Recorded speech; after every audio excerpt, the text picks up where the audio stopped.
아름다운 우리 역사 달인되기.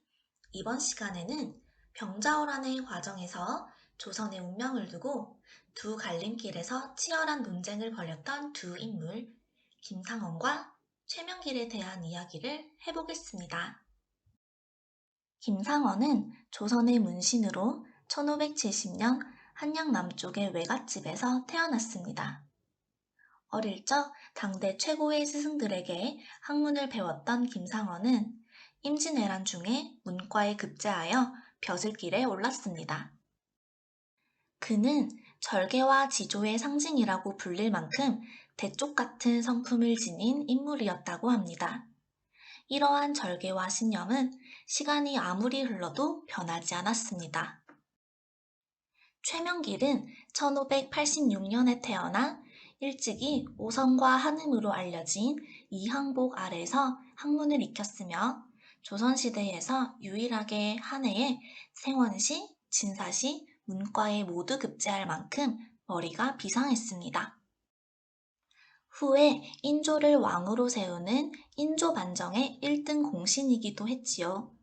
그는 김상헌과는 달리 타협을 중시하고 실리를 추구하는 현실주의자였습니다. 김상헌과 최명길, 이 두 인물이 어떻게 대립하였는지 병자호란의 과정을 통해 살펴봅시다. 임진왜란 이후 조선 주변국들의 상황이 달라지기 시작했습니다. 강대국이었던 명나라의 힘은 크게 약해졌고 누르하치가 여진족을 통합해서 만든 후금의 세력은 점점 강해졌습니다. 명과 후금 사이에 전쟁이 벌어지자 당시 왕이었던 광해군은 두 나라 사이에서 어느 쪽에도 치우치지 않는 중립 외교를 펼쳤지만 이를 못마땅하게 여긴 여러 신하들은 광해군을 내쫓고 인조를 왕으로 세웠습니다. 이것을 인조반정이라고 합니다. 인조가 왕위에 오르고 나서 그의 신하들과 친명 배금, 즉 명을 가까이 하고 후금을 멀리하자 후금은 3만여 명의 군사를 이끌고 조선을 침입했습니다.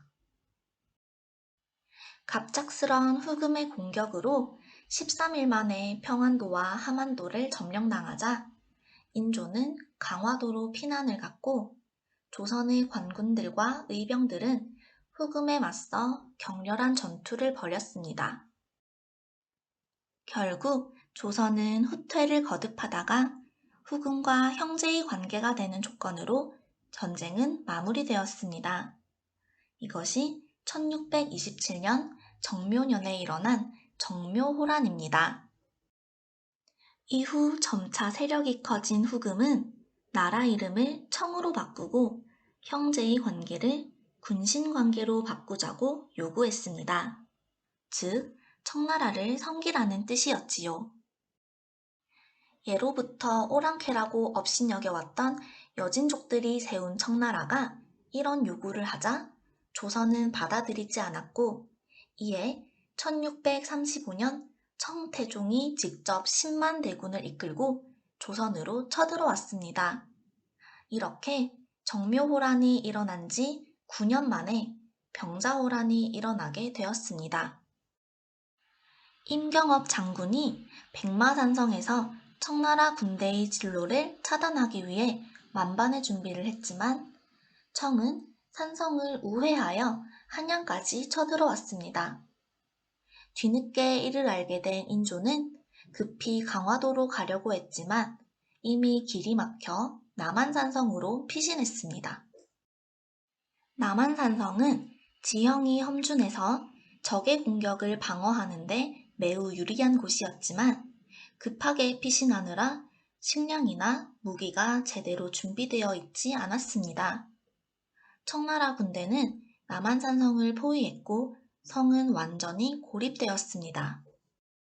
이때 조선의 신하들은 목숨을 걸고 청나라와 끝까지 싸워야 한다는 척화파와 청의 요구를 들어주고 화친을 맺어야 한다는 주화파로 나뉘어 격렬하게 대립했습니다. 척화파의 대표적인 인물이 김상헌, 주화파의 대표적인 인물이 최명길이었지요.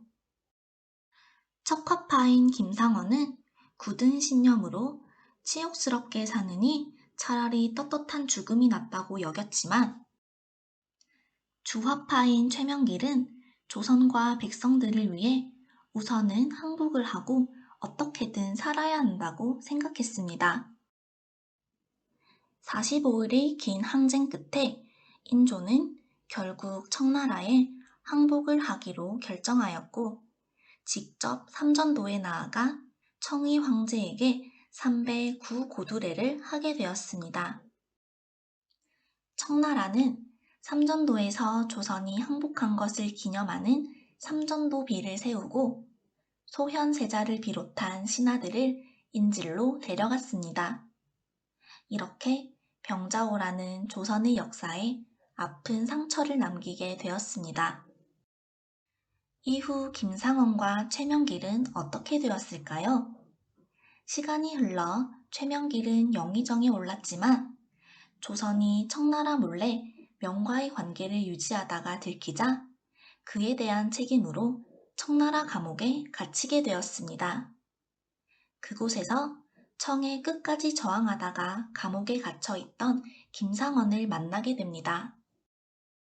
여기서 두 사람은 시를 지어 필담을 나누며 병자호란 당시 서로 신념이 달랐을 뿐 나라를 위하는 마음은 같았다는 것을 깨닫고 그간의 오해를 풀게 되었습니다.